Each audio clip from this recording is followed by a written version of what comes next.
They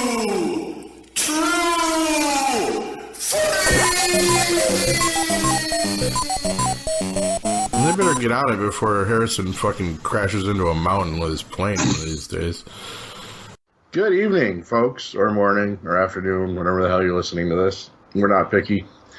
Welcome to No Counsels for Old Men, and I'm Scott McGregor. We're a very unorthodox episode tonight. I'm without my hetero life mate, Dr. Bill Robinson. Had to take the night off. Props to Kevin Smith on that one. And we've got a few guests in the studio tonight, and we're going to do... Well, you know what? I'm not even sure what the topic is tonight. We've kind of got a theme-ish, and we're going to go with it and see where it takes us, but it's going to be fun. So, to begin with, I'm going to introduce my co-host tonight. We have the ever-popular hair metal hero. We're going to call him like the co-anchor here, and he's officially Dr. Bill's fill-in. I think for everything. Why not? You know. And we've got Brian Hughes, who I've done a fuck. No, I have not done a fuck with Brian Hughes. I've done a couple podcasts with Brian Hughes. Wow. But most notably recently our Fear the Walking Dead cast, which will be returning in August. Plug. Hello. Hello. And Brian has brought along a pretty much virgin to the podcasting community, at least Two True Freaks, which we always love to bust cherries on my shows. So welcome, Bill Boyer. Hey, greetings, Earthlings. And we're going to talk video games, because that's what this show is about. We may actually be recording another show later, so trying to multitask and keep it all straight. We can do it. We can do it. I have faith in us, or I have faith in my powers to edit the weird stuff out later, at least. So, tonight's topic, we got talking, Brian I'm going to go out on a limb here and say a fan of the show, because you constantly are making great suggestions for shows on the Facebook group. And we've stolen from you several times now at this point. So Brian actually has a co-producer credit on No Counsels for Old Men at this point, pretty much, and it pays as well as producer. So enjoy that. Wait, you don't get paid? No, not yet. Still waiting on that Demonza Corp check. It's a cannoli stipend, actually. Yeah, it's a cannoli stipend, but they still haven't told me what bakery to go to here and pick them up. I haven't got my voucher yet, so I'll talk to Honeywell about that one. Actually, I'm hoping he brings back the cannolis from New York City next weekend, because they've got to have better cannolis down there. Yeah, leave the gun, take the cannoli. Yes, I digress. Wise words. No, I really want a freaking cannoli, and I have no idea where to get one at this hour. But, yes, you said you wanted to get on a show about some of the old school, like, first-person shooters. And we're talking, and very timely, because a new version of Doom came out. And Doom, the original, was it was definitely like my first experience with a first-person shooter, and Wolfenstein. Castle Wolfenstein was one of the very, very early ones on PCs.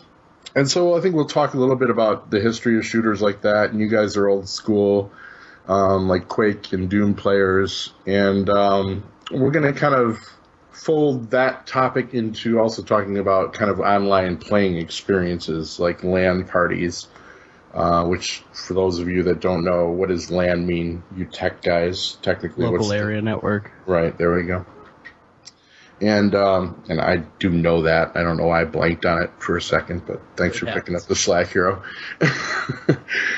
And so I'm almost going to really kind of give the first part of this show to Brian and Bill, and they want to go over a little bit of their history of playing games together, and then we'll hear from Hero if you've got some good stories. I myself have not had a lot of experience playing online stuff with people. I've just never had like enough video game nerd friends to assemble a decent LAN party, or we didn't have the right equipment, or whatever it came down to. I've played some online. The dark side of modern multiplayer gaming, for sure. Yeah, well, I think maybe we're going to almost give ourselves a little historic cutoff. We'll talk about some of the early stuff and some of the online stuff that you could play through some of, the like old BattleNet, Bungie and Blizzard and like, early days of like online World of Warcraft and Command and Conquer and stuff like that. Oh, wow. I don't know if we get there. I'm more interested in kind of hearing what you guys used to do together. Well, what I would start with is just talking a little bit of, some history there as far as the whole shooter thing goes. Because I was sitting there looking back on it, of course, and I knew that Wolfenstein is considered to be the de facto first person shooter game that was out there. 3D shooter. Yeah, 3D shooter.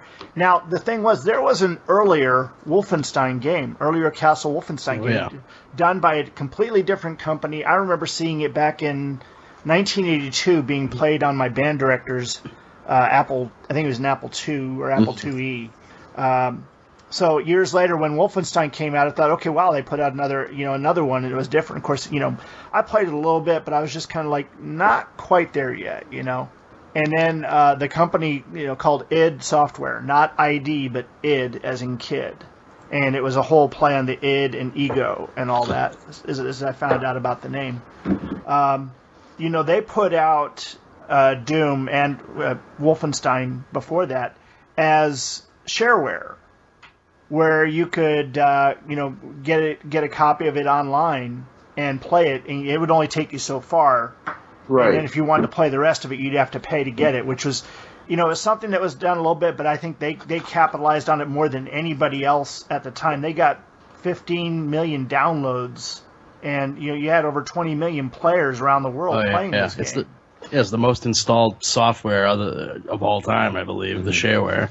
Yeah, and at 56K, it took a while to download, too. No kidding. Yeah.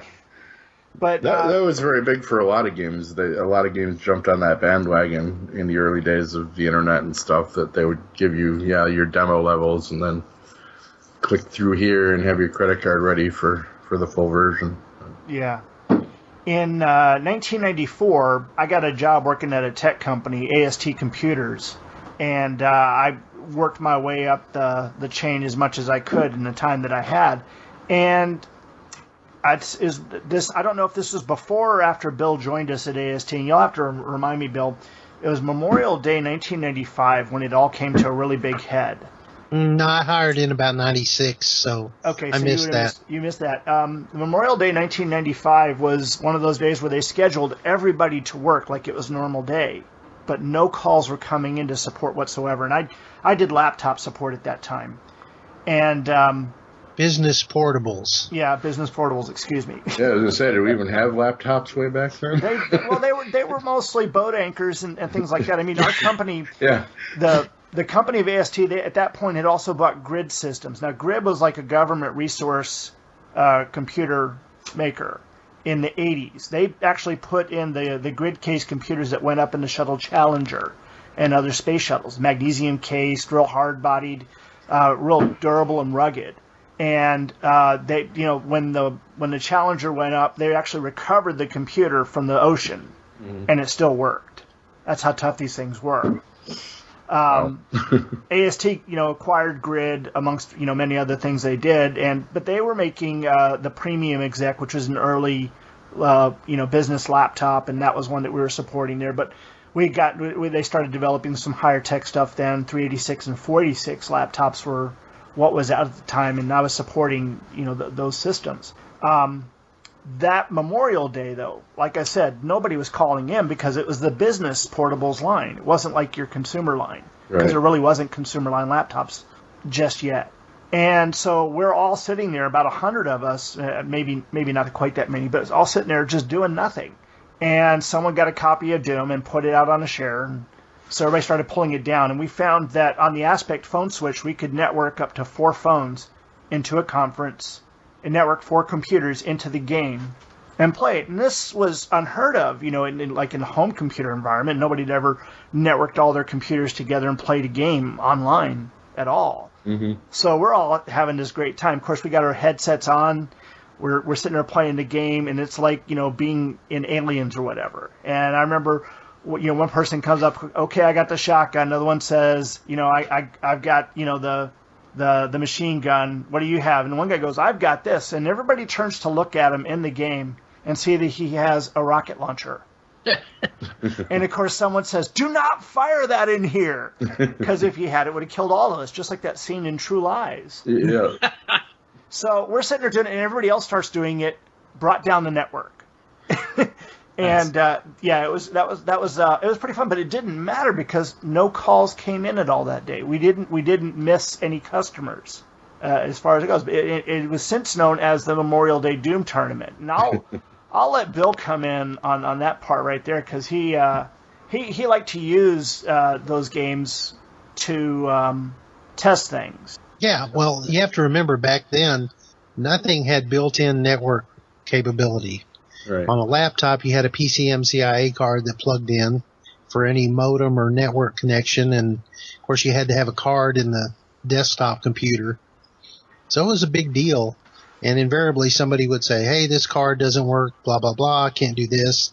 So you'd have to test it, and usually a game was a pretty good test of whether or not you were going to crash the network and the connection. Still is some today in some games too. Yeah. Now, one of the games that helped us an awful lot was Duke Nukem 3D. Oh yeah. Now, I was later on in my career there, I was a trainer, and so I actually got to put together the class curriculums and everything.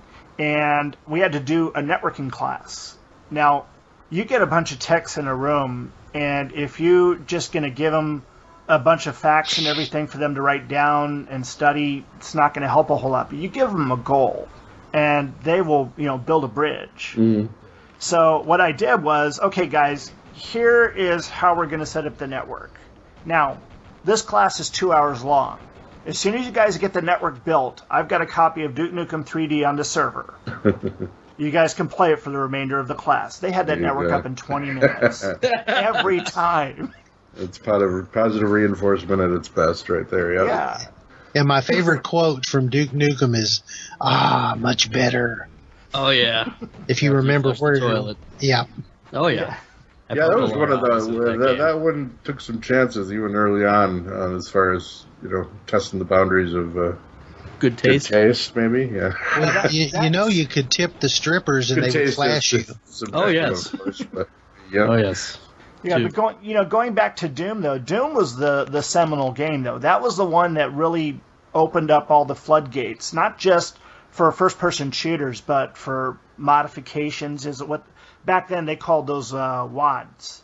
WADs. They would WADs, WADS, and I know that's actually. Oh yeah, I remember that. And we would get, it's like every week someone would come up with a new one, and we had someone to put together, which I thought still to this day was the best modification of a game. It was an Aliens modification, so you could hear, Bill Paxton going, "What's real pretty shit now?" Yeah. Or "Let's rock," or just any of those big quotes from that, and the sound, everything they pulled, I guess, from the movie itself. It was just all seamless and very well done, and even what they did with the graphics to make it look like actual aliens was pretty cool. Nice. It made for a creepy game. I didn't know that was so much. See, I really didn't know much about Doom being online at all. I mean, I always just played it on the PC, and I must not have got past like Doom 2 or something for a while, or whatever, and just never even knew that one was online. I'd moved on to other things, I guess. That's the game that spurred people on to buy computers so they could play it. Oh yeah, I mean, we should talk about that. Just what a sea change it was from, almost before Doom and after Doom, as far as video games. I do have to kind of dispute, according to our infallible research, resource here, Wikipedia. Wolfenstein 3D is not like technically the first-person shooter.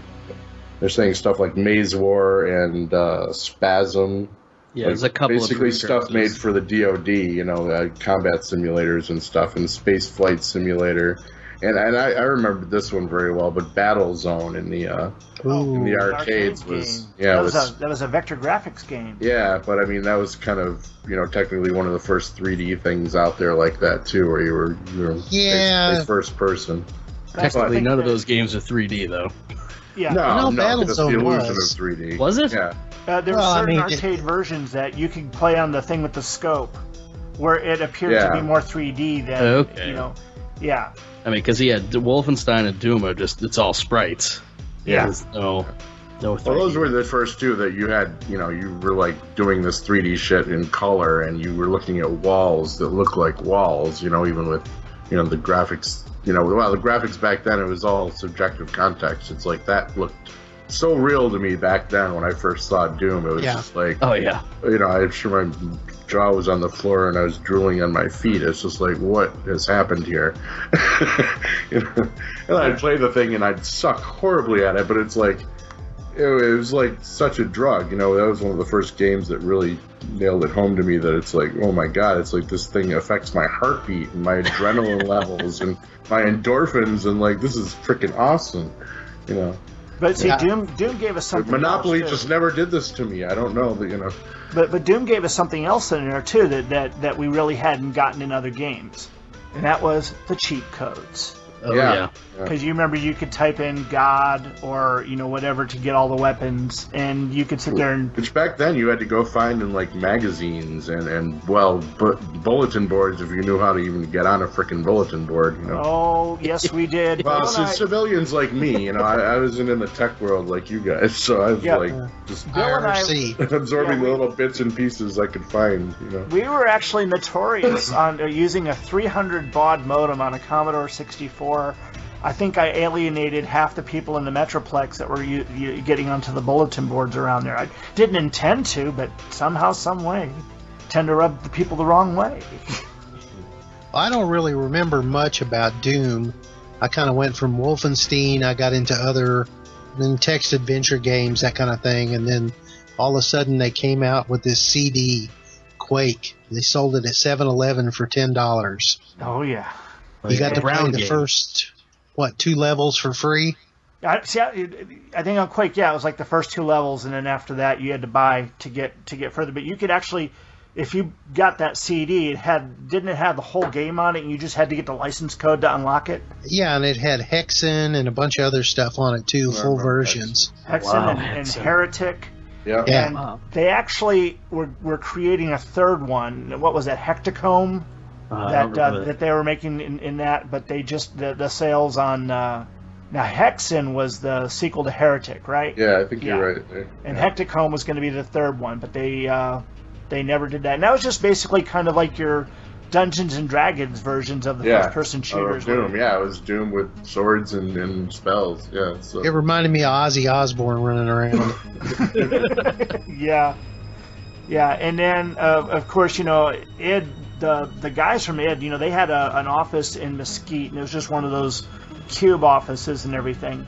But as soon as Doom really hit, money-wise, you drive by that building in Mesquite, and you would see Lamborghini, Ferrari. They bought every one of the toys because they were our age back then. Right. We were young, at that point, and they were kids just like us. And they were basically in this Hail Mary freaking industry that just got started, and they got caught in the rock stars. Yeah. Now they've moved the offices since then to Richardson, and I don't even know if the company itself is still around. And I know in 2009 they got bought out, so I don't know. Are they still calling the new Doom a product of id, or are I believe so. Okay. So. Unless it's like with Activision or somebody else, I could be wrong. It's games nowadays. I swear, there's like 10 different producers every time I boot one up, and it's like movies. You've got the Blizzard and it's like movies now. It's like produced by this and this and this and this and this. So they're so huge. I mean, so as far as Quake goes, does anybody remember what the story is in Quake? It's vaguely science fiction, but also kind of fantasy. Wasn't it kind of a melding of the two? I don't recall it all. The first one was about demons or something. Yeah. But the second one, I think, was more in space. But you had guns and stuff, yeah. Yeah, so. Quake 2, you got teleported down in a pod, and there was monsters. Well, the pod, I think, was actually coming in from orbit, and you actually crashed down on the planet, if I remember that right. And yeah, that was Quake 2. All these will be confirmed in the YouTube videos I dredge up for this later, so we'll have the answers in post-production. Well, Quake really messed with my mind at one point, because we were... That was really... Would you say that was where we started with the LAN parties, wasn't it, Bill? Yeah, we played a little Quake, and then somebody came out with a Team Fortress patch. and that was, deathmatch.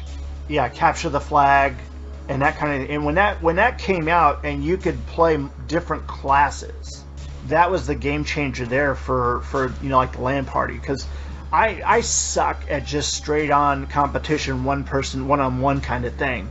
But you give me a goal, and I will run with it. And I would usually, like in those terms, would be like the engineer kind of guy that would know, okay, I got to go over here and blow this up, or I have to go over here and wire this, or I have to go here and do this, rather than being the guy that would run around and shoot everybody. Yeah, you could build the sentry gun. Yeah. Oh yeah. Well, I generally went for stuff like that, or rocket launcher. I always loved to do rocket launcher because that gave us some space and one shot, one kill. And I was right? also the guy that would blow, would be in a freaking elevator with the rest of my team and accidentally hit the trigger. Blow us all to hell. So as I said, that's why I didn't play a lot of online stuff, because I was Leroy Jenkins. I was friggin' the guy that messed up royally every time somehow. Yeah, well, we had all get together. Brian had an apartment and a succession of roommates, and we would get together over there, and there's usually 4 or 5 of us, had a little cheap hub plugged in, and we would game and consume alcohol and eat pizza and till 2 or 3 in the morning.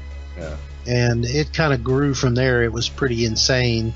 I played a lot of like the Battlefield series online. I got pretty good at that. And Valve was coming up at the same time with the online stuff you could do with Half-Life. And Team Fortress came directly from Valve. And right, the regular Team Fortress. Counter-Strike. The Quake Team Fortress was really interesting because it would let you throw in the mods on that. And I remember we had like an X-Men mod. Right, yeah, I remember and that. So I was playing Cannonball, sitting there shooting across the the field of battle, hit something, cannonball again into something else, didn't have any weapons to fire, but it was pretty cool flying like that. And I don't remember if anyone could be Wolverine in that though, but that was damn cool. I just remember having so much fun with that. Yeah, they had a Simpsons patch or something as well, if I recall. I remember that one too, yeah. Yeah, this was like Quake 2, I think. I think I owned Quake 2, but I don't think I ever owned any of the other ones. Do you remember the level in, I believe it was Quake 2, where the gravity was almost zero? No, that was Quake 1, and that was Ziggurat Vertigo. That's right, Ziggurat Vertigo. And I just remember playing that one so much, being so involved with that, and trying to learn it in single or multiplayer, that I would start dreaming about it at night. It had the lava and the pyramid. Yeah, and I just in my dream just be flying through the room, not able to control where I'm going, and you shoot the gun and you start going the wrong direction, and oh man, that was so. Dude, I'm not the only one. I'm not the only one that dreams their games. Then that's comforting, at least I think. It has to be one that you play an awful lot, or just go for You'll sit there and play a game so long, and you're like, if it's a really good game that gets your adrenaline going, you will realize after a while, I have not blinked. Yeah. Oh yeah. And your eyes are starting to get that glazed over feeling. You're basically hard reading onto your own hard drive. The activities of your virtual world. It's going to stay there. But it was games like that. Next thing you know, it's 4 a.m. You're like, crap, where'd the night go? Mm-hmm. We were at one apartment, and we were working on these laptops. I think, Bill, did you have an Essentia J? Yeah. We both had these laptops. Essentia Js were like one of the last couple of laptops they made before the company really started. Pentium 100. Yeah, before the company started going downhill. And we were playing just Quake on that, not Quake 2, but Quake on that. And it was one night when we were doing that, unfortunately, when Princess Diana died. So we had that on the TV all night, waiting to see what happened, and then to find out that she'd passed away. And I think in that same night, everybody's wanting you to work on their laptop to get it up to speed. And I was working on one of them that I think was my roommate's. And I accidentally deleted everything in the C drive. It's the games like that. If you remember, we had to sit there and work within DOS. Yeah.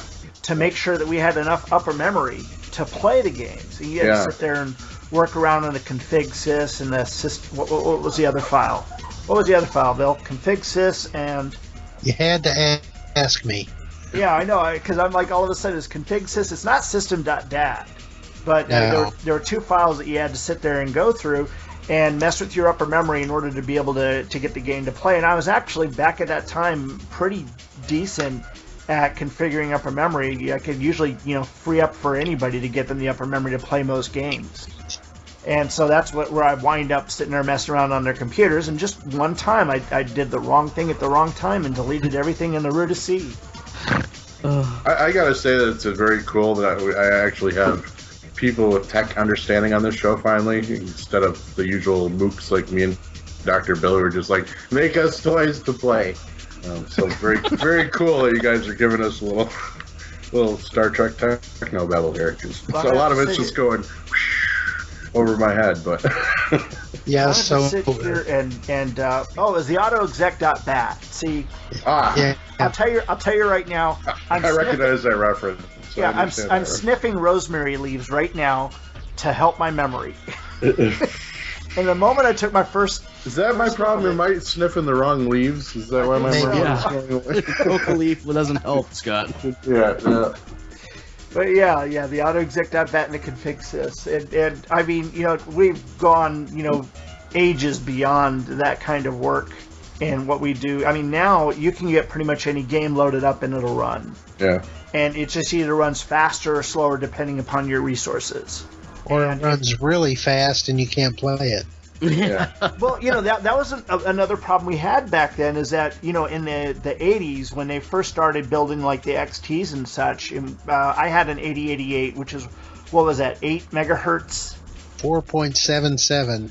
Okay, 4.7, but it had the turbo switch.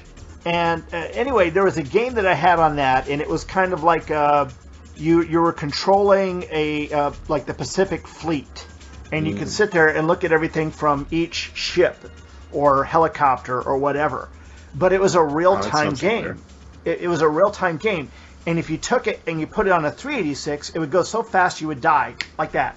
Yeah, You had to go in and see if there was a clock within the game in a text file, usually config.ini or something along those lines, in order to slow it down so you could play it. I've learned a lot over the years, but it's nice that backwards compatibility has gotten so much easier. Now you just click and run as a XP Vista. I've never had to say run as a Vista. Luckily, I don't know why that hasn't come up, but. Well, when I found the DOSBox and I found the tools so you could play the old LucasArts point and click games, I was like, oh, thank God. Now, which games are you talking about? Like, what was that? Grim Fandango or? Oh no, even earlier than that. Loom, the Indiana Jones point and click games. Yeah, I got those off Full the Steam Throttle. recently. All those they've LucasArts started point and click packaging games them are gold. Yeah, it's nice. I still Steam have has my- started putting stuff like that out with emulators, prepackaged now. It's beautiful. What were I you still saying, have a Bill? Wishbringer Oh map my stuck on God. the wall and the Nice. little glow-in-the-dark rock. Yeah, I had that for my Commodore 64. You still got that map from Leather Goddess of Phobos?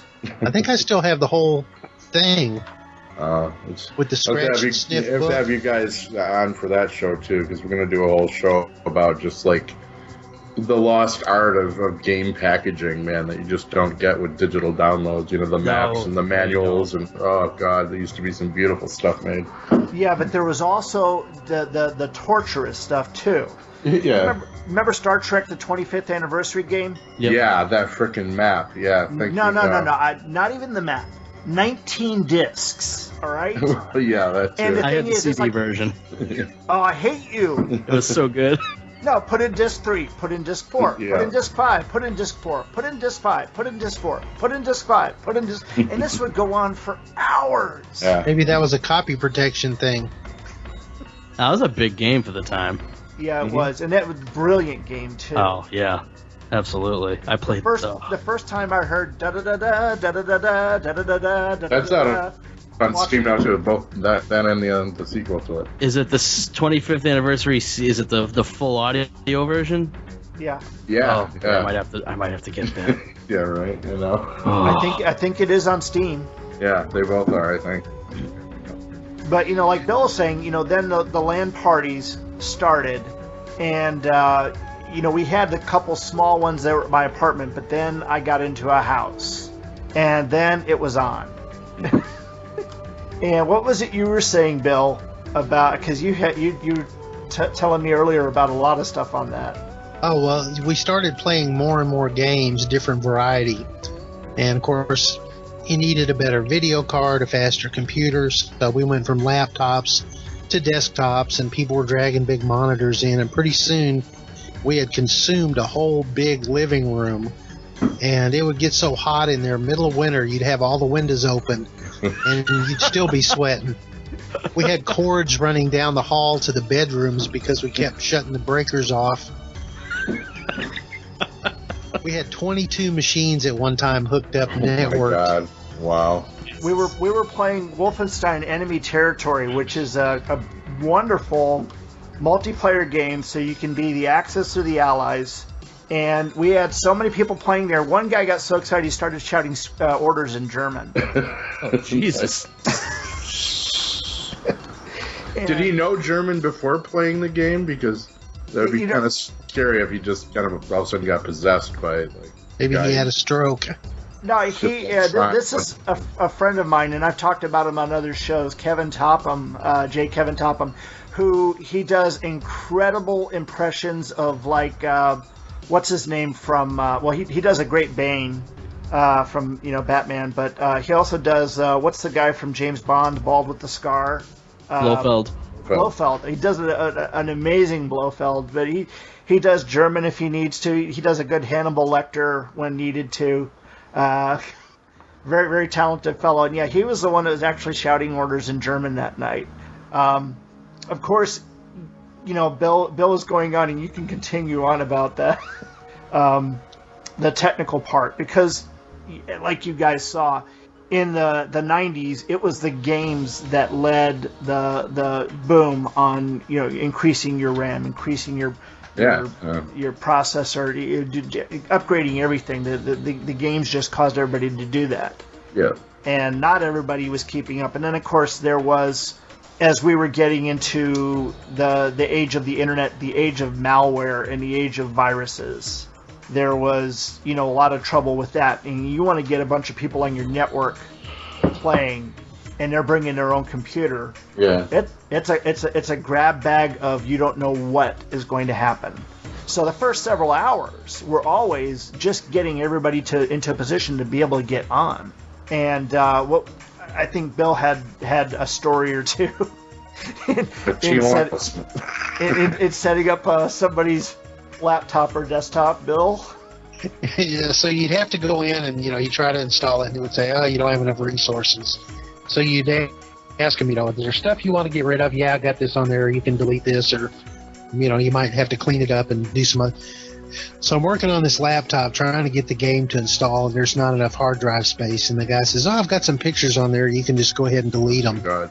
Yeah. And I start trying to delete files, and the machine was infected with something, and all of a sudden the files started opening up, and it was gay porn. And I'm hitting Alt F4 like a machine gun trying to close all this, and by that time everybody's standing around looking over my shoulder, and here's all these naked men popping up on the screen. I'm like, no. So after that I said, I'm not going to do this anymore. But just back in the day, though, or the computer stuff? Well, both. Okay. It's just that, as people would come in, some people would just show up and they wouldn't have a computer. And if someone said, I got to go to the bathroom or want to take a break, get something, they go, well, can I play at yours? Sure. Yeah. And invariably we'd have, my late friend Sean Kaufman, who he would come every single time. He would come over, he would set up his computer, he'd have a either 19 or 21-inch monitor, real big, huge, honking. These are CRT, yeah. Yeah, so it's like a 100-pound monitor, Yeah. And he's carrying every piece in. Bill's smart. Bill loads everything up on a cart and brings it in, But, Sean, he comes in and he's got a full tower system. Not just, a mini tower. We're talking the full 4 feet tall, got 6,000 fans in it, And you could cool the whole house with it if you left it open. And then he would spend 3 hours just trying to get it to boot up right so you could sit there and load the game that we have. And then the next 3 hours trying to get the game to work. And then by the time he's finished, we're all like, okay, I'm ready for one more slice of pizza. Or someone will bring over a 12-pack of balls, which is just basically a caffeine drink. But do they still sell that? I don't think so. Do they? Yeah, I saw. You can buy it online. I don't know if you can go into a store and buy it. So, who thought it was a good idea to name a soda balls? BAWLS. Yeah, BAWLS or LZ. Yeah, it came in a blue bottle. Yeah, blue round. Blue balls. Why not? But see, that's the thing. Also, is like the drinks that we'd always have people bring some alcohol and bring something usually pretty good, some Glenlivet or who knows what. And then there was also cases of Code Red. Way to buck the stereotype. Yeah. Plenty of Mountain Dew. No diet soda whatsoever. Because if you're going to have a treat, have a treat. No, I drank Diet Coke, but I had rum in it usually. Wow, yeah. That offsets it. I never got the Mountain Dew monkey myself. I've always been a coffee man and drink far too much of it, but nope. Never got the Dew monkey. But we'd always seen what it does to my co-host. Yeah, we'd always order like pizza or whatever for these things, and so everybody would just, chip in for the pizza or whatever, and invariably the guy that comes to deliver the pizza sitting there looking in the door, going, "Well, can I join?" Yeah, he would just stand there and his jaw would drop. He's staring at all these people gaming like, "Oh my God, it's heaven." Bill, I'll send you. Scott, I'll send you some pictures that we have from some of these LAN parties, and you'll get to see how spread about the house people were. Oh, definitely. I'll put them in the Photoshop, man. Now, ours weren't the most notorious ones, though, because we were one group of guys, and there was, like you heard, up to 22 at one point. But I've seen ones where they've got, and you can find these on the web. Just Google it. You can find one where they've got a guy duct taped to an air handler pipe in the ceiling, and he's basically in a hammock. And he's laying over a desktop screen, and he's doing everything while he's in a laying position. He's just sitting there hanging from up above. They got people all over the place because you avoid the blood clots in the legs that way, so that's good. Yeah. But we had a 10-foot table and a 6-foot table in my back room here, and the back room is about 15 by 18. And then there's a doorway that goes into the kitchen where we'd have 3 more people on a table there playing, at one end of the table, the other, and in the middle. And then there's a hallway that goes towards the front, and there would always be like a thin card table with 2 people, facing each other with their monitors in between. And then it would go up into my front dining room where I had a bar there with a big Formica top. And you would have a couple people on the bar, then we'd have other tables there in the dining room, and people would be sitting there on those. And then anybody that wasn't playing, they could just go up into the front living room and watch TV. And it just, it got so bad, the brownouts, because they would blow out several circuits in the house, and we'd have to go and trip the breakers and everything to get back up, and then we'd have to re-snake all the cables so that we're not pulling all juice from all one section. And even to this day, I probably have 20 or 30 different cables that have a label on it that says Boyer. Yeah, I kept going to Fry's. They'd have network cables on sale, and I'd just grab a handful. I think it's a habit of anyone that owns any kind of computer equipment, because I still have like 3 bins full of old freaking wires and plugs and power sources that I'll never ever use again, but can't throw them out because just can't. I know, you never know. You might need it somewhere. Yeah. I have a box like that, and there's some DB25 serial cables in there, and I refuse to throw them out. See, that's what's even worse is I'm not even tech savvy enough to know what kind of cables I have, so I just have literally a box full of nameless snakes that are useless to me. Serial is dead. Yeah. Yeah, there was a joke at one of my jobs. Because in the late 90s, they started putting infrared serial ports on the laptops. Mm-hmm. So you could actually do a wireless transmission, and this is long before we had any kind of wireless network. Yeah. And so we actually tried playing Doom across that serial connection. There's no way it would work. Yeah. But at least you could, find a nice spot there in between where a cat could lay down and warm up. Yeah, right? Yeah, they would work well enough to transfer a file or maybe do some printing. I think some of the printers had an IR port. And you could play solitaire, the 2-player solitaire.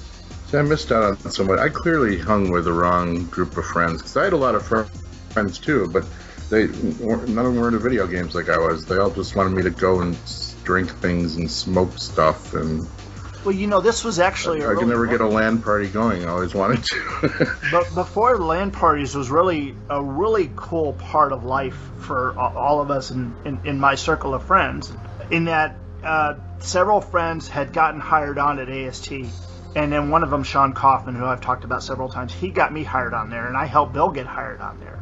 And we all just kept getting more and more friends hired on there. And it was the point where we actually were the guys, We were the Reservoir Dogs. We were the guys walking down the street in the black suits looking cool. We were those guys in the building where, it's like, we didn't run the place or anything like that. We left that to other people. But we had a damn good time working in our jobs. We did something that we actually enjoyed. We had people that looked up to us. We had people that respected us in a big way. And, it was great for the few years that it lasted. But the company itself, the upper management and the middle management just ate it apart from the inside. Yeah. And are we sure it was upper and middle management? It wasn't you guys playing games on the clock all the time that no, they were hemorrhaging the entire internet bubble to burst in the late 90s. They were having I forget what IDE cables. Smell a rat. that they were having to spend extra money to have extra long IDE cables. We were hemorrhaging $1 million a day at one point. Yeah, nice. And this is before Samsung bought us and the Korean economy fell. Yeah. Do you remember that they had one particular hard drive that failed in some laptop, and they had several pallets of them that they threw out at one point? Nice. We had golly, I'm trying to remember an old laptop, and it used those quarter batteries, the little watch batteries. They're about the size of a quarter. Coin cell. And they were taped together in stacks of 3 or 6. I was going to say, you would need a few of those. You're talking about the premium exec, and it had that battery. Yeah, it was the CMOS battery is what it was. And it also worked as a hot swap battery, so it would hold your memory while you swapped out batteries if you had to. If your battery's running out of juice, you could just put it in suspend, pull the battery out. The hot swap battery would hold enough charge to keep the memory active while you put in another fresh battery. And this is back in the days of nickel cadmium rechargeable battery. You're talking about 45 minutes or an hour on a battery. Yeah. And anyway, the CMOS battery would go out about every 2 years on those things. So they'd have to go to a computer shop to get someone to replace it. And if they did it wrong, bad things would happen. And as an example, a lawyer's wife who had one of these laptops was using it on an airplane. Pregnant lawyer's wife. Yeah, pregnant lawyer's wife, yeah. Oh, dear. Was using it on an airplane, and because it was wired wrong in the shop, that thing exploded. And so it popped straight up and straight down. Oh. And we're talking just, the keyboard was bent up into an A-frame from the force of that. And of course she got, a heavy case of tinnitus from that. And I think that, I don't think it was a lawsuit. I think that we just agreed to give them computers for the rest of time. Wasn't that what happened there, Bill? That was before my time. I only saw the aftermath, but it blew all the keys off the keyboard. Our product almost killed you, so to make it right, we're going to give you more of them all the rest of your life. Yes. Imagine if that had happened today on an airplane, though. Oh, my God. Yeah, that would be all over the news. It'd all be in Guantanamo. Yeah, no kidding. And then they had the infamous China Syndrome laptop where the processor would burn through the bottom. Oh, jeez. It's good to know that the tech side of computers over the years has kind of gone parallel to the gaming side, in that it seems to be one of the few products that you can kind of release into the public without it actually being done. Am I wrong? And or not completely tested, so I can say all this. Yeah, exactly. But you see that in the games themselves too. You get released. As soon as we saw the end was near, we bailed like rats. Yeah. Yeah. I've been in the same I'd say the same company, but the company I have has changed names or been bought out once or twice over the years. But I've been in my same company now for 18 years. I've been very lucky in that respect. Buyouts can be to your advantage sometimes. Yeah. Now going back to this though, by far the most user-friendly game that we had in all of this was Wolfenstein Enemy Territory. Mm-hmm. And this game is still out there being used today, where basically it's using the same engine and everything from Return to Castle Wolfenstein, which was a later first-person shooter that came out with a World War II scenario. Right. And part of it was World War II, as gritty as it was, all the fun, I say fun, but all the combat things. And then it had, of course, the mystical side, because of course Hitler was a fanatic on the subject. Mm-hmm. And so you would run into all sorts of mystical creatures and everything and have to fight them as well as fight the Nazis. So kill Nazis, kill zombies, kill ghosts, kill demons. It's all fun. Sign me up, yep. But Enemy Territory was strictly a Team Fortress kind of situation where it gave you multiple different things, capture the flag, and basically set off the explosions in their weapons depot, steal the. There was actually a Kelly's Heroes segment in there where you actually got to go break into the bank, steal all the gold, and you had to get the truck out of the city. I hated that level. Getting around the tank.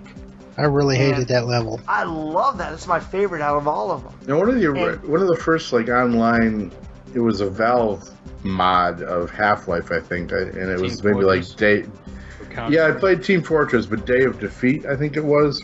Yes, I remember when that dropped. I said, "What the hell is this?" Yeah, it was so much. It was sweet. I never saw that one. Yeah, me neither. Great.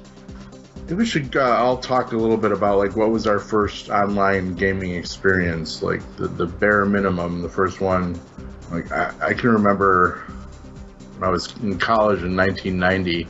No, it was even before that, I think. We had a friend that worked on the military base, and they had some kind of DoD, like Dungeons and Dragons, bulletin board type-ish game, although it was kind of real time, actually.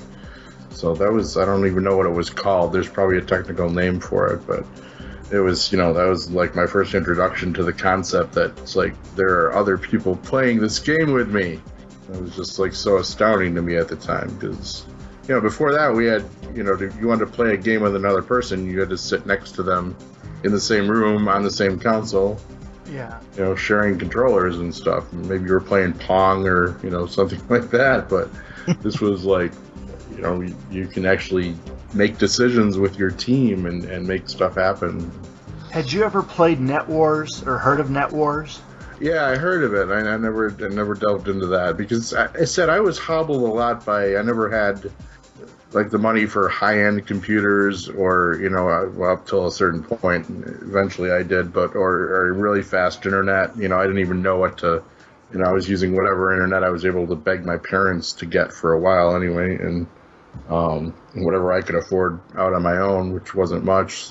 So, if I were getting to play any kind of real-time game, I was the poster boy for death by lag, pretty much, in a lot of circumstances, and it just gets, old after a while when you're loading the game for 10-ish minutes, and then you get on and you die within 5 seconds of every time you spawn, so, eventually I just kind of moved away from that and got into my nice turn-based strategy games and such. That so you're talking you're talking the was Tiberian Sun and. Yeah, I used to play a lot of the Command and Conquer online, and as I said, I didn't have enough friends to do the LAN thing, so I was bound by the next best thing, which is the internet stuff and playing with strangers. But. I do remember we did try playing Command and Conquer one night, Bill. Maybe that's what you were thinking of. No. Command & Conquer never did small people and giant pool tables or anything like that. Yeah. I'm telling you, that was Enemy Territory or some variation. Yeah, a mod. Yeah, I'm gonna have to research that until I find it because that's just I don't remember what it was. But yeah, we tried doing, the Command and No, Conquer. I mean Unreal. That's what it was. Oh, okay. Unreal. Yeah, I remember. It was that an one. Unreal mod. Oh yeah, for Unreal Tournament, which Yeah. Unreal Tournament, of course, was also one of the great first-person shooter games, network games. And that's also, I mean, that's the same thing as the engine, the Unreal Engine, right? That's where that came from. Right. Yeah. So that's still going today. Obviously, everything. Let me I throw play is something Unreal. in about online gaming. 'Cause I predate y'all by a little bit, and my first experience was Genie. GE had computer access all over the U.S., and after business hours, you could dial in for a fee and use their network. And they had a bunch of online interactive text adventure games you could play. I just found a brochure for that actually in a garage sale gloat find I just made actually. This D&D game I just found. It had a nice little brochure for Genie Gaming in it. Sorry. Yeah, they had Genie and then CompuServe, and there was a couple others. Yeah, there's of course AOL, sprung from all that definitely as the champion. But wasn't there one that began with was it? I want to say it was like with Packard Bell or, golly, I'm blanking on it because there was so many different online services back then. Yeah, you didn't know what the hell to get, and there were some free ones, and I always kind of lean towards the free ones, and of course. Yeah, do you remember the one where they sent out a monochrome terminal to your house? No.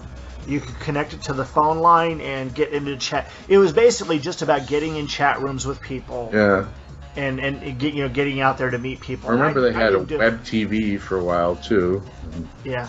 Yeah, it was just Wow. I know they did that over in England with the little terminals and things, and people were hacking those, but I don't remember them here. Yeah, they had him here in DFW for a while. Rob Stewart, who was one of my friends, running friends back in those days, loved to use that because he'd always find ways to meet girls. But he's just one of those guys that could sit there and talk any girl out of anything at any time of day or night. And he's our age now, and I think he's dating or married to a 20-year-old or something like that right now. So, it's a... Hey. Has he written a book that I could read and figure out some tips on stuff like that? Never mind. He just says it's all in the wrists, whatever that means. Okay. I will not even going there. But I guess, would you guys agree that, like, the massive LAN parties you guys used to do, I mean, necessity is the mother of invention. I mean, I have to think the birth of these gaming services like Battle.net and everything, is a direct result of that. It's the direct child of the LAN party, and that somebody's setting up, something online that you can log into and do that with strangers that you can eventually get to know and obviously friend and play with the same team over and over. But okay, it's almost a rhetorical question.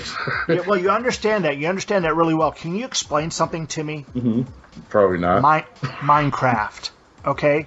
Minecraft. I want to understand that because my 9-year-old son, gets on the PlayStation and he just spends hours playing Minecraft. And this thing looks like an 8-bit game from when we were back on our 2600. Yeah. I've played I think it. Part of it is it can be you can play it multiplayer, so you can build stuff with other people.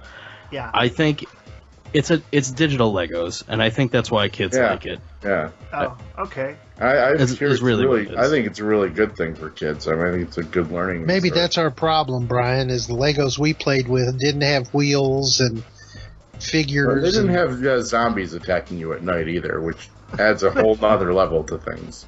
Yeah, I mean, for the most part, it's like, there's that aspect of it, but it really is, I want to just go out and I want to build my own house and people have do all done this fun stuff. Ridiculous things. I mean, if we can get together, like people can get together in the virtual world. I'm gonna go like all hippie here for a second, man. And if we could like translate that over to the real world and get together and sing Kumbaya, maybe we wouldn't be shooting each other as fucking much as we do. But off a soapbox. Now that ties in. Any of you guys read the book Ready Player One?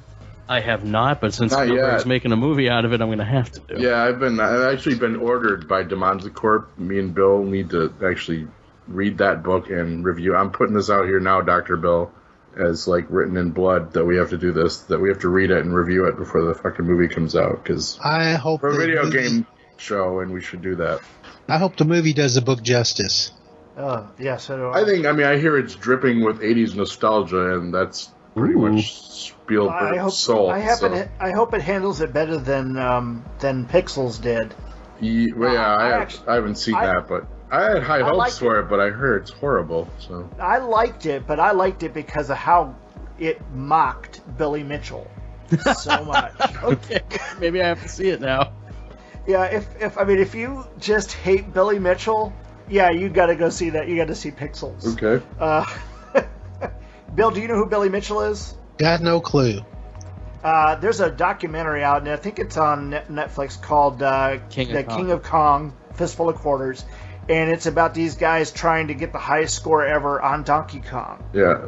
And there was one guy in the 80s who became the master of Pac-Man beyond everything else. He was the master of Pac-Man. His name is Billy Mitchell, and probably the biggest ego you ever saw on someone, and that was his claim to fame. And he still dresses like he's in the 80s, too. And so in the last couple of years, there's been a lot of heavy competition on getting higher scores on Donkey Kong. And Billy Mitchell, you know, he couldn't let these other guys do it, so he goes in and puts in a tape showing that he got the high score. And as I understand, he got busted. And wasn't it in the documentary? The documentary is really good. They do play around with some of it. Some of the time frame stuff on it's a little screwy. But they originally accepted his tape as Bond because he's been so involved in the retro gaming thing.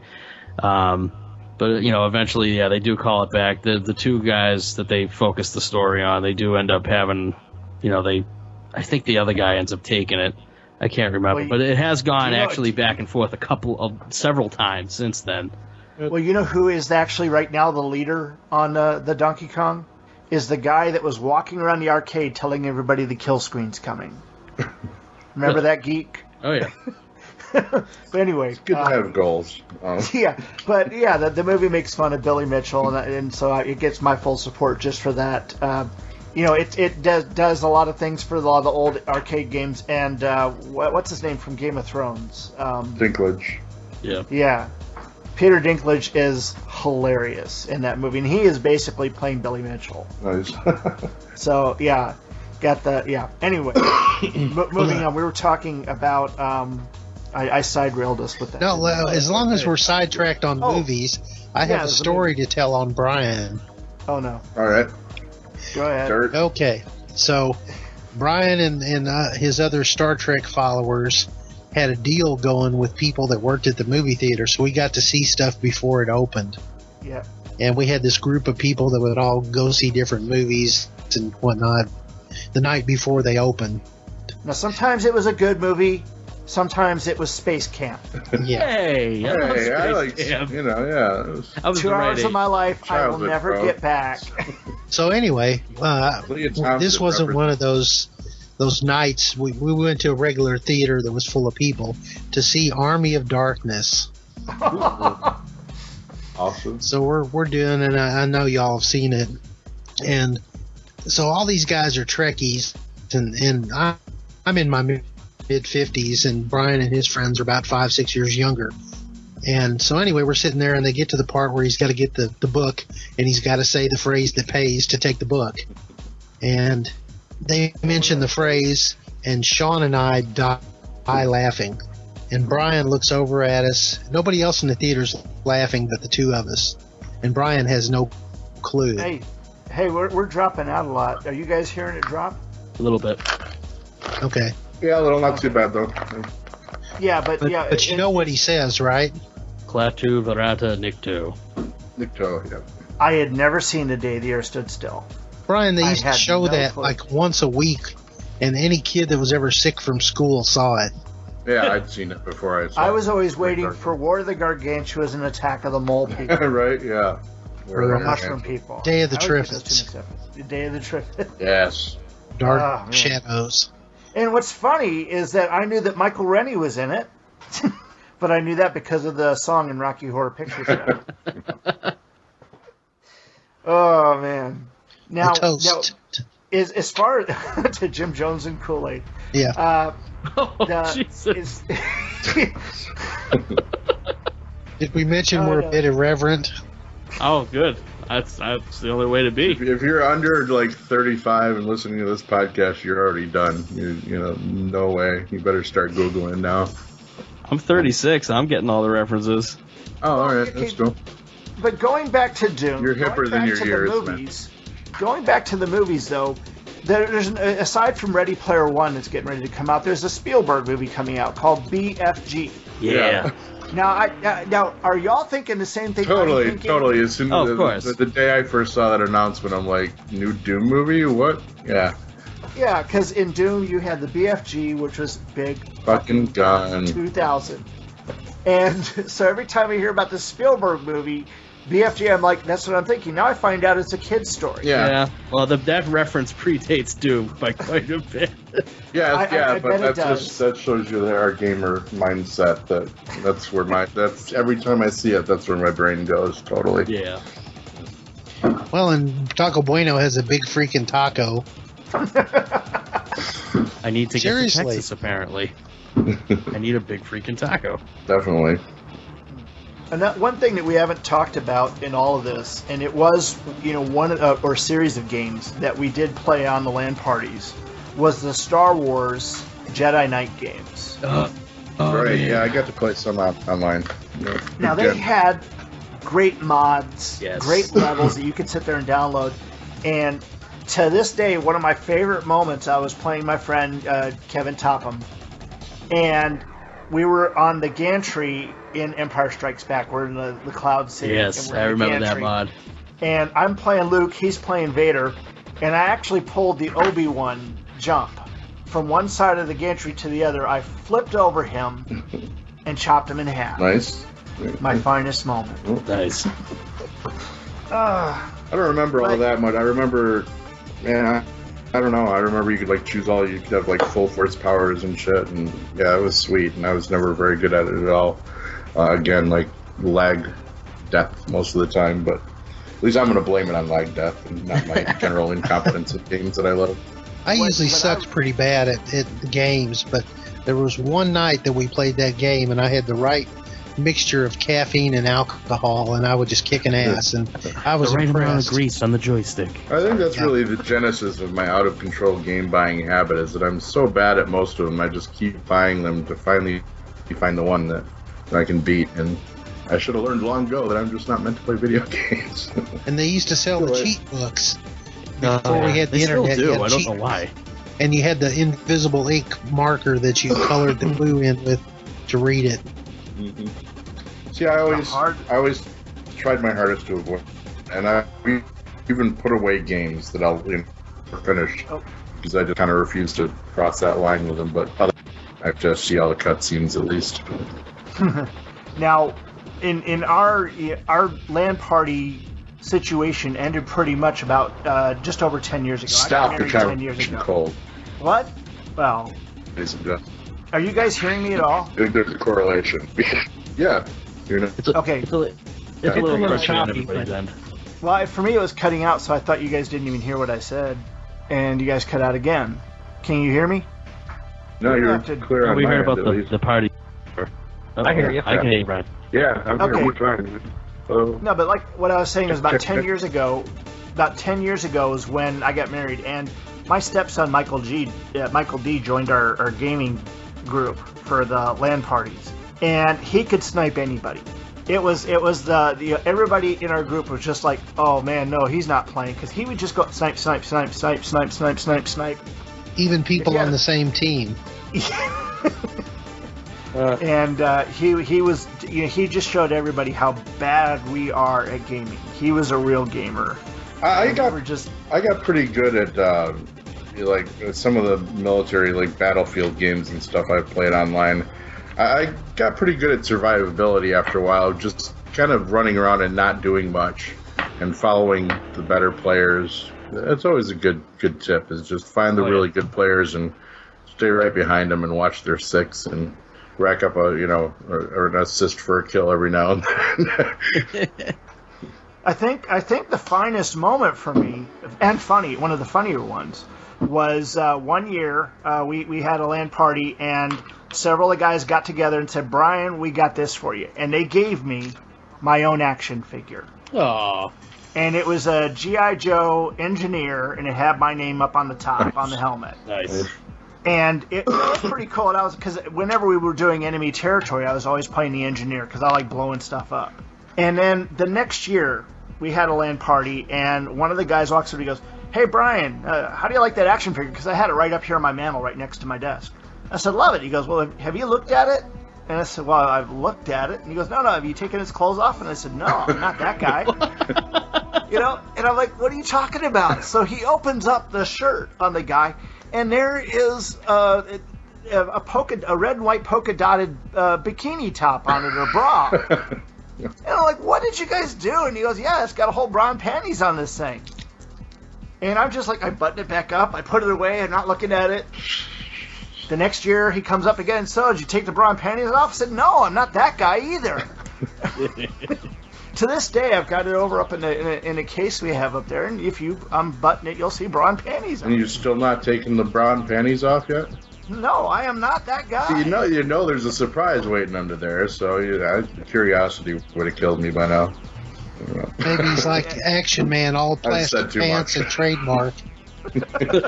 Action Jack, Bill. Action Jack. No, that's a Red Dwarf reference.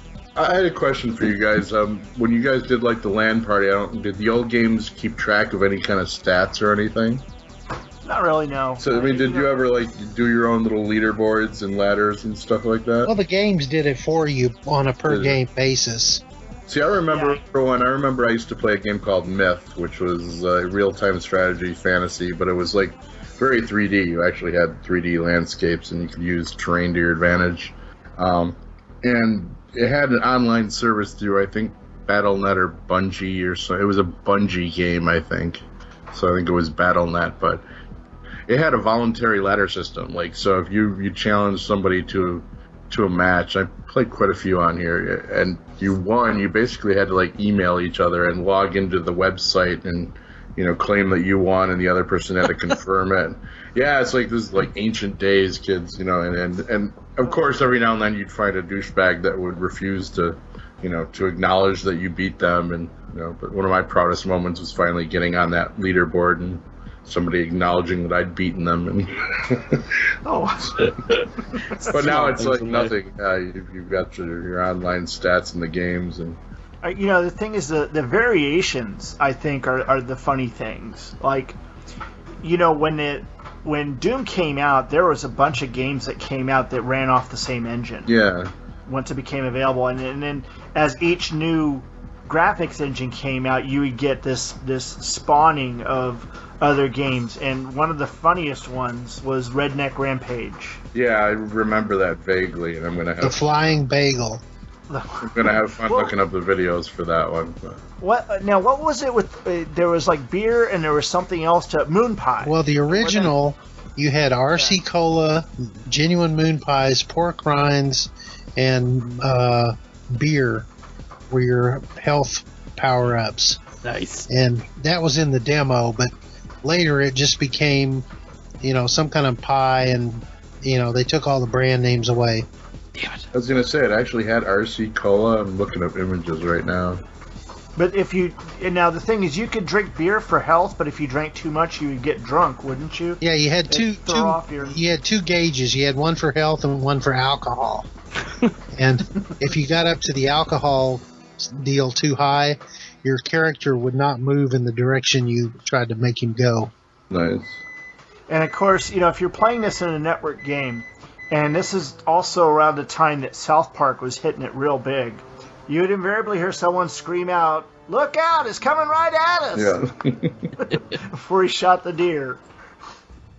Nice. But there was just so many different games out there, and I'm trying to remember some of the more off-brand but fun games. I mean, Half-Life came in, and I thought that was just an off-brand game, and it of course, turned into a pretty big thing. I pumped a lot of hours into Half-Life. But you had your Duke Nukem, of course, Quake, and then what was the Oh, there was 2 multi-platform games, Tremulous and Urban Combat or something like that were Linux, Mac, Windows, but the graphics were horrible, but anybody could play it. Yeah, Tremulous was big bugs. Yeah. I was surprised no one ever did like they did a pretty good top-down Starship Troopers game, but I was surprised no one did a first-person shooter on that I one. think they did eventually. Really? Yeah. Yeah. And wasn't Quake 3 all network, no single player? Yeah, Quake 3 Arena was just all multiplayer. And yeah, I hated that. I like to have that single player playing your own, don't have to be on the network kind of game. I never bothered. Anyone else play Tribes? Anyone else remember that? I forget who. Maybe it was Sierra put that out, but it was more. It was kind of one of the first larger type army, games. And I think it was mostly third person, but you were bopping around, 3D landscapes. It was science fiction. That was pretty tense. See, I never played it. I'd heard of it. Now, I'm just sitting here. All of a sudden, I flash back to what I think was probably one of the first 3D graphics games, even before all this. And let's see if you guys remember this from the Commodore 64 days. Rescue on Fractalus. Oh, yes. That does sound familiar. Now, that was just a really, really fun game where you flew basically a spaceship and you come in down to a planet and you're supposed to rescue, astronaut, spaceman, whatever. Yeah. And the Fractalans or whatever the aliens were would be there, and they would actually pretend to be one of these guys. And if you actually didn't let them into your ship, you'd wind up crashing. But I remember you could sit there and just blow them up outside, and you could tell it was a lizard man, kind of like playing on the V for the V hysteria back then. Yeah, yeah. But that was a LucasArts game, if I remember right. It does sound vaguely familiar. And that had some pretty decent, 3D. It was better than the flight simulators that were out at the time, F-15 or F-16 Strike Eagle. God, I remember playing that on your Commodore. Yeah. And there's a new version of Fractalus out now. It's freeware that you can download and play. I have a dog here I have to let out the back door, so bear with me. Yeah, no problem. Well, I sent a couple of links for Tremulous and Urban Terror. I mean, as a genre, it's obviously ridiculously, it's almost, well, I said Quake went out to like Quake 3 or 4, right? Was there a Quake 4 or did it just go to 3 and Quake Arena? No, there's Quake 4, I think it was Enemy Territory. That's what I'm surprised they ever brought back. But, Doom, obviously, I was hoping, I think Dr. Bill had talked to somebody who's been playing the new Doom, which if you watch TV at all in like the last few months, you've probably seen an ad for it, and it just looks ridiculous. I don't think my heart could take the new Doom. 'Cause I remember how the demons rushing it. That was like one of the first games too, where there were a lot of first person type games, but a lot of them were like turn based, or you would go a square and nothing would move. But Doom was like one of the first shooters that things would actually rush at you and kind of almost had their own agenda and would chase you. Oh yeah, well Doom just drops you in too. Like there's no story. You load up Doom for the first time. As soon as you get a gun, it's oh shit. Okay. Yeah, and it doesn't need one. It's just here's some weapons and go shoot demons and try to get as deep as you can. Try to find the BFG. Yeah, I think you're right. Team Fortress was Quake 4. Somewhere I've got my special limited edition 10 with Quake 3 in it around here somewhere. But as said, then I got into Half-Life, and I mostly played the online shooters that spawned from that and from Valve, which was like Counter-Strike. Counter-Strike was cool, and I think like Day of Defeat was actually kind of a Counter-Strike mod. Day of Defeat, I think, was first, I think. You might be. Yeah, I think you might be right here. Day of Defeat, I think, was the first time I ever played a multiplayer online game. And then, I had played you can run around like the Half-Life maps too. I think I battled people on there quite a bit, and that almost kind of evolved into like the Team Fortress and Counter-Strike. And but then someone put out that Day of Defeat, and that was just crazy. Because I'd also played like the Medal of Honor games. Which were all like single player, World War II, and Yeah, I think those were harder to do in a LAN environment. I mean, the thing that made a lot of the games easy to do in a LAN environment is if they weren't as concerned about licensing as other companies. Right. You know, when you played Doom or Quake or anything, you could sit there and load it on as many systems as you could if you had just one license code. And you know, it's like with Unreal Tournament, even all the way up to 2004. You could sit there, if you had the CD, you could sit there and load it on any system. Just stick it in there, load it up, and they could play. Mm. But a lot of companies started getting real heavy into the copy protection around that time. And then if you didn't, you know, it's like everybody would have to have a different code in order to be able to play. And it made those games impossible to do in a LAN environment. Now, the enemy territory, the Wolfenstein enemy territory was beautiful because it was 300 megabytes in size to download the game. You could just put it on a CD and pass that out to everybody. They could load it on their system, or you could just put it on a share, and everybody could load it up real quick. Yeah. And you could be going in 10 minutes. Now, when we first started, like Bill said, we had like a 5-port hub, and so we had to get everybody running off of that. Then one of my friends brought over an Acton 12-port 10-base T hub. And then my friend Roger Cass brought over a 24-port switch. And so we were able to get everybody going that. We never really took off on the playing with these things when it was wireless, though. And back then, 10 years ago, wireless was going on, but there were so many collisions that it wasn't, feasible to do. It's like the old party line TVs or telephones. Yeah. Yeah. Whereas now, I think if I did a LAN party now, everybody would be bringing over laptops, and everybody would be getting on the wireless. I just don't know how well it would work now if you had more than, say, 5 or 6 people. Yeah, well, I mean, I'm astounded by even, like, the Battlefield series was quite a while ago when that first came out, and that was, the big selling point of that was you could have up to 24 players at once or something like that. So you'd have like literally 12 people on your team, rushing around against 12 other people on the German side or whatever. And that was just like, wow. And Command and Conquer got like that too. They ended up like expanding eventually, and you could have 8 players or 12 players. Massive map in a game that you could never finish. Yeah, I've never gotten into any of those. I think I tried one of them.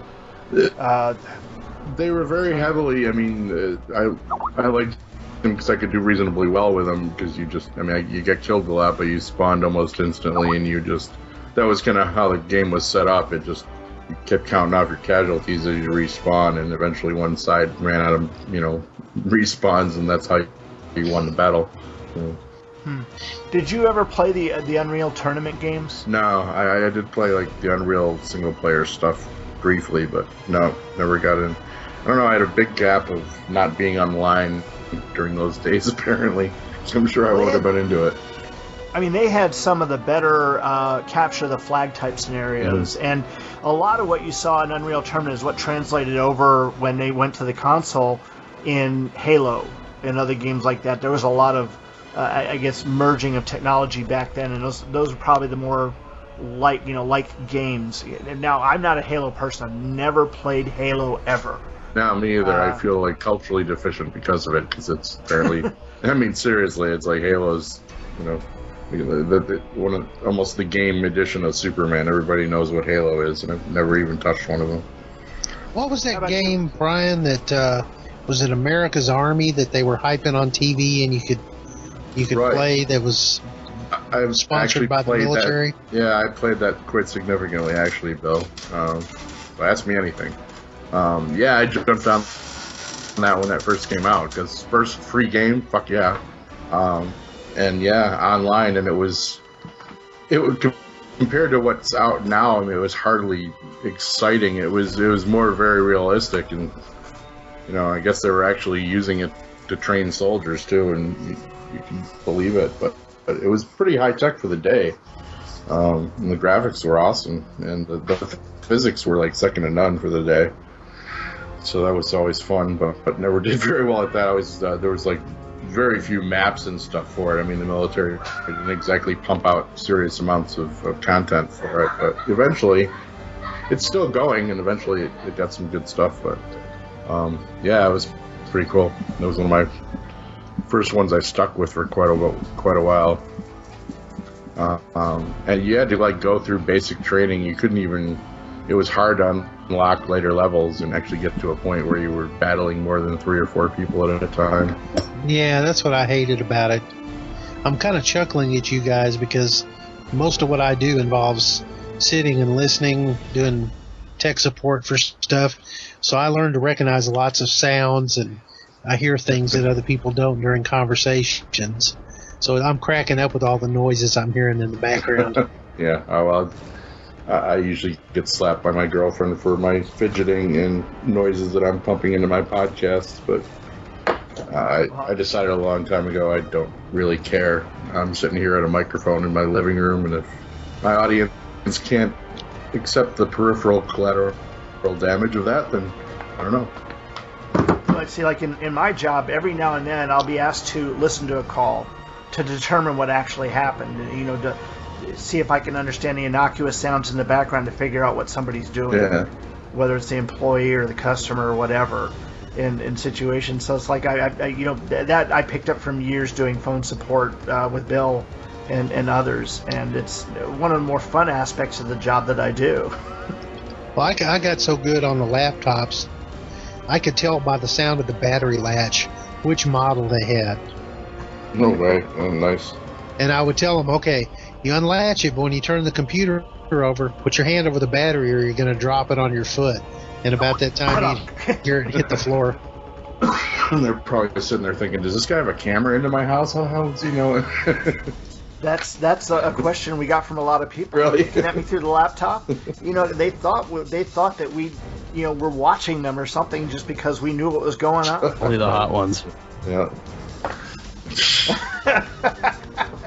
Okay, this was the 90s and computers. There were no hot ones. Yep. And thank God no cam deals. No. Now, we did have... should I tell them about Calvin? Yeah, but don't mention any names. Okay. Other than Calvin. Yeah.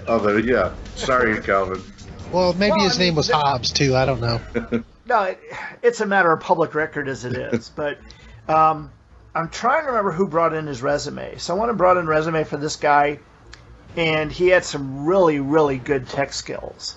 Just amazing tech skills on there. And we brought him in, and he was very timid, soft-spoken, nice guy, though, very curious about anything tech. He craved learning, about anything in the tech realm. And he was also very helpful and sharing. He would give out any information that he had if he thought it would be helpful to anybody else. And I actually got to interview him and recommend him to be hired.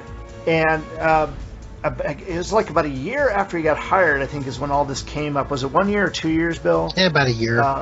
Yeah. He pulled each of us aside and talked to us for several minutes, asking if we could write a letter for him. And I'm like, well, what kind of letter? What's going on? And it turned out, he goes, well, do you read the Wall Street Journal?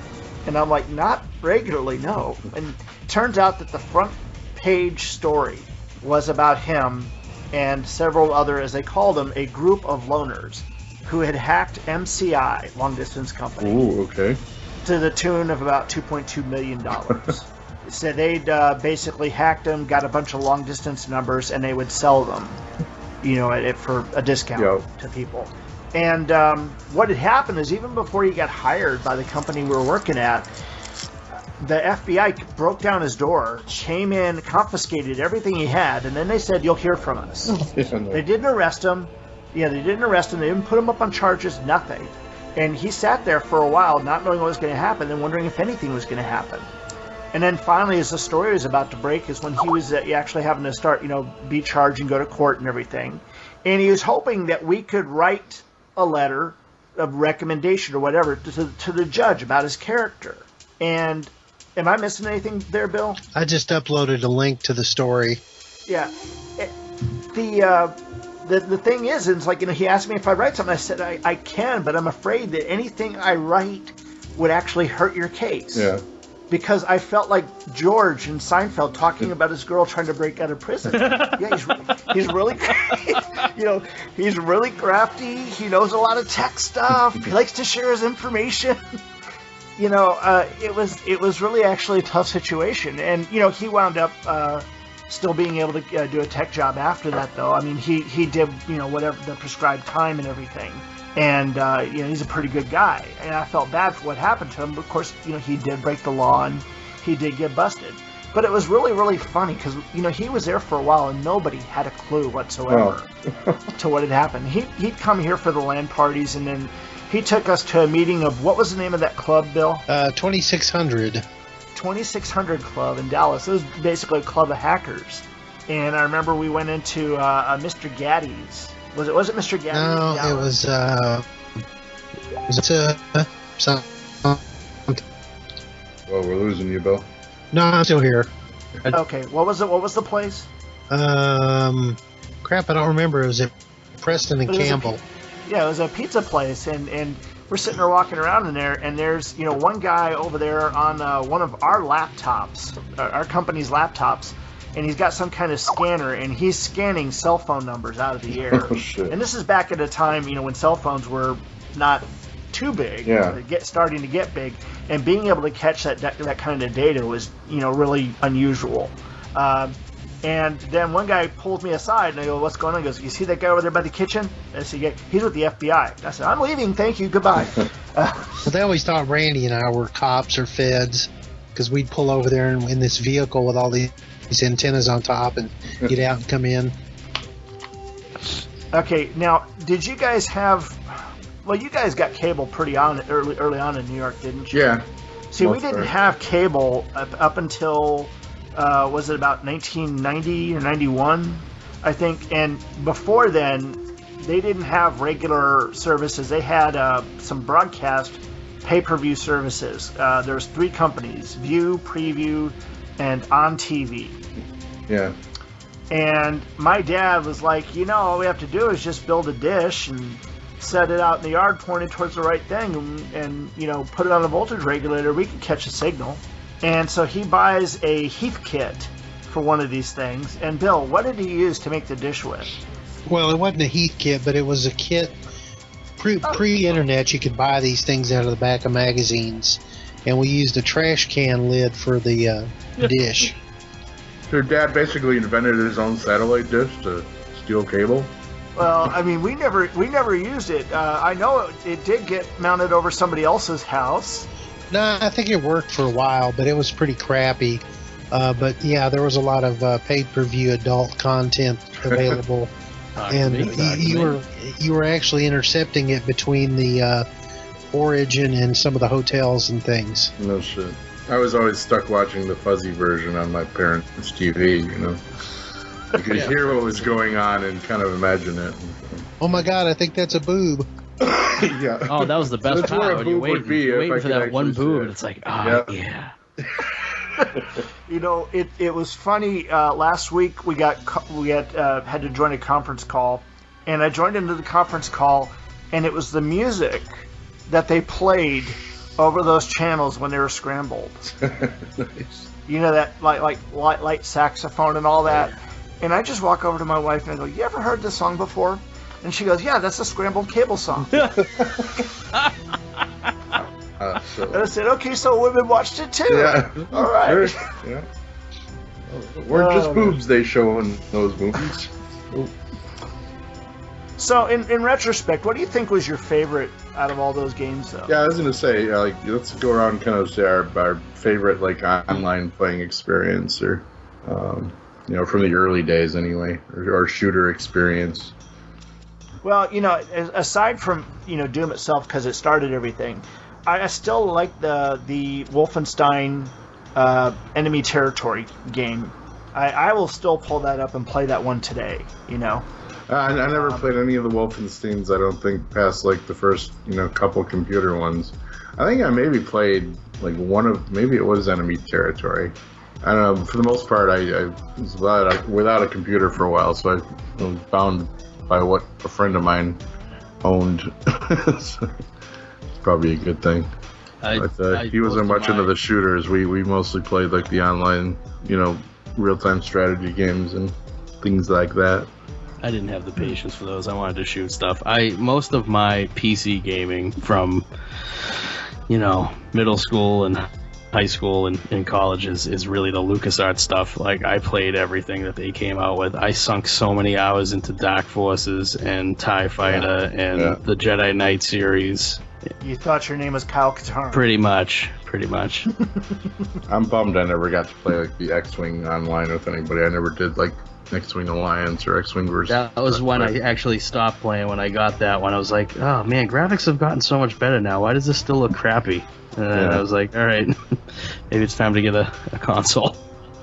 Yeah. Hey, Hero, was Bruce Boxleitner the voice for Kyle Katarn, or did they just model the voice on him? I definitely wasn't him. It was somebody internal at LucasArts. They had most of their internal guys, people that worked for LucasArts, did the voices. Mm-hmm. It definitely wasn't Bruce Boxcutter. But it sure did sound like it. It did sound a little bit like him, yeah. In the first one, yeah, it did sound like him.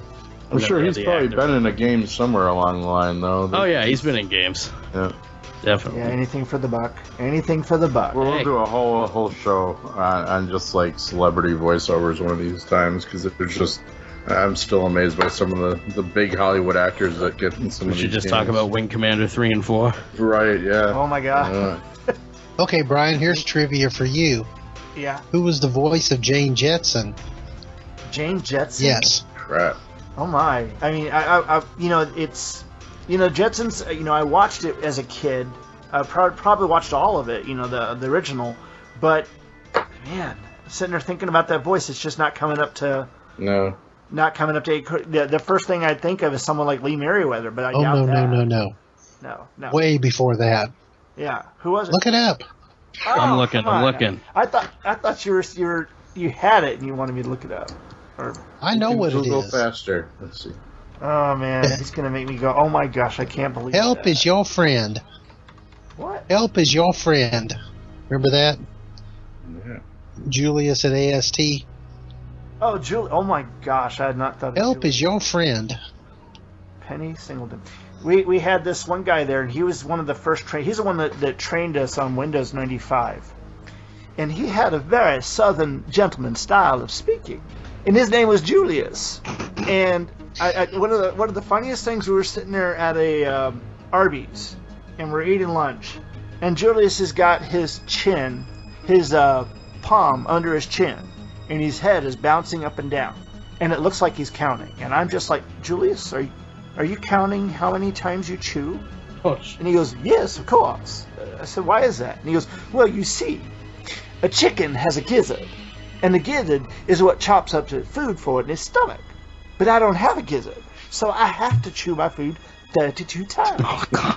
He was a little OCD back before that was a thing. Yeah, but Julius was a cool guy. He was a great trainer.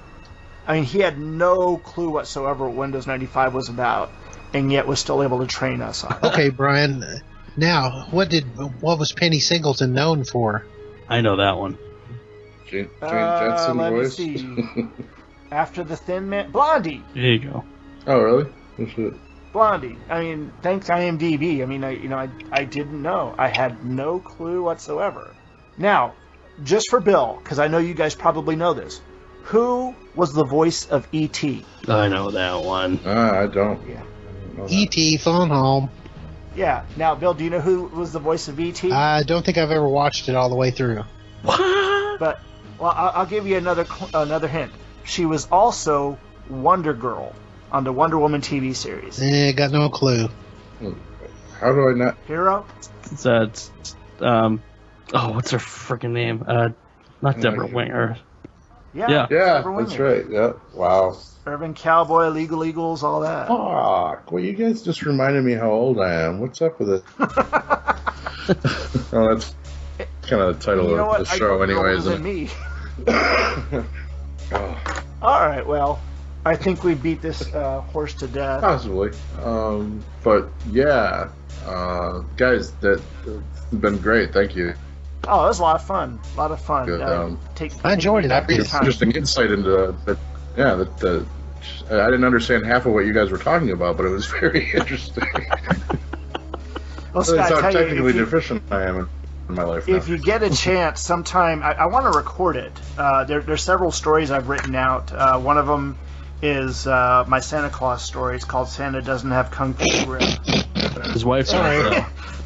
No, that's a great story. And then the other one is called The Little Blue Box of David, and that's one that involves Bill, myself, and two of our other friends. Okay. And our very, very first experience with Photon, which was the early laser tag. Oh And my God.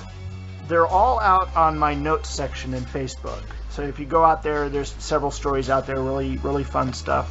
Give it a read, see what you think. Maybe we'll record those sometime as a storyteller. yeah. Actually, I want to talk a little bit about. I think my main multiplayer shooter experience was in the Battlefield stuff, and I loved the hell out of that. So I wasn't very good at it, but it was just, dynamic and real time and heart pounding, and I decided to cut myself off of those games after a certain point, and I haven't played any of the newer Call of Duty or Battlefield just because I realized I was getting too old for them. And that's The maps in Battlefield now are ridiculously huge. Yeah, I can only They're imagine. enormous. They were back remember. in even Battlefield 1942. I was it's holy shit, I'm really standing on the beaches of Normandy, and yeah. Yeah, didn't they have a Vietnam one? Yeah, I owned that one too. It wasn't quite remember- as good, but it was cool to get different trains and running through the jungle. And But I remember my roommate, Chris Payton, who he sadly passed away a few years ago from cancer.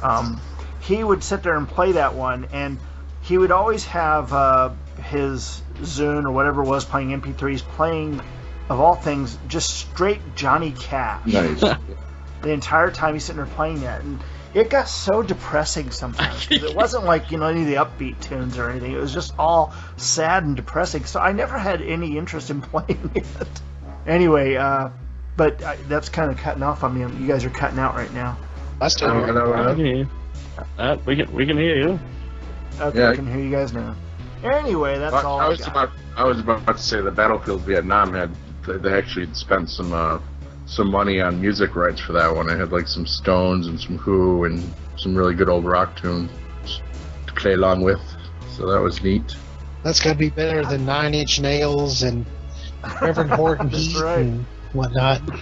Yeah, 9 Inch Nails was the first Quake, wasn't it? Yeah. Really? Oh, shit. Yeah, they did the music. Yeah. And Redneck Rampage had Reverend Horton Heat and a bunch of other lesser known rockabilly type performers. I mean, the first Doom game, most of those songs are ripoffs of Pantera songs too.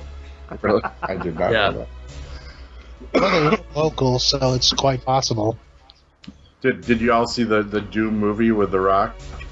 I own it. And Dr. McCoy DeForest was Kelly was in that? was the hero. No, Yeah, he was Carl the Urban. hero. Carl Urban. Oh, okay.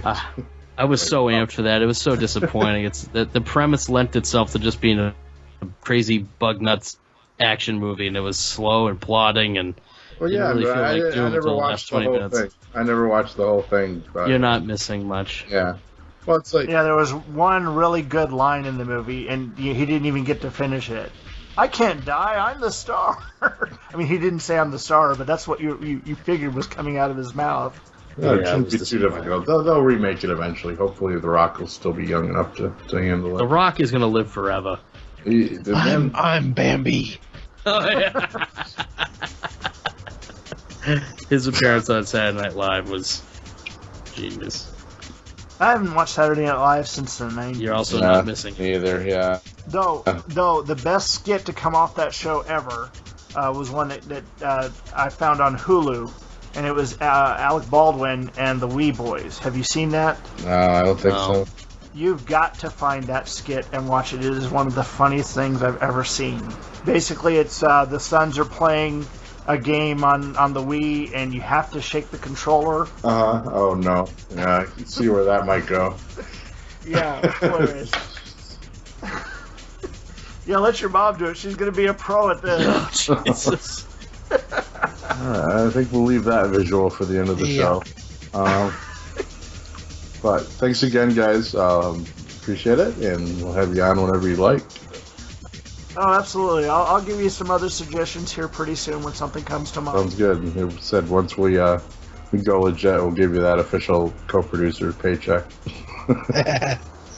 Alrighty, cool. But all right. I enjoyed it too, and I'm gonna have to go dig in my backpack now and see what games I still have. I know. I'm gonna have to. Scott, I have an idea for something that anybody that's willing to do it could do. Is just could do an episode where you delve into the myth of Polybius. The what? Polybius? Did you ever hear about that?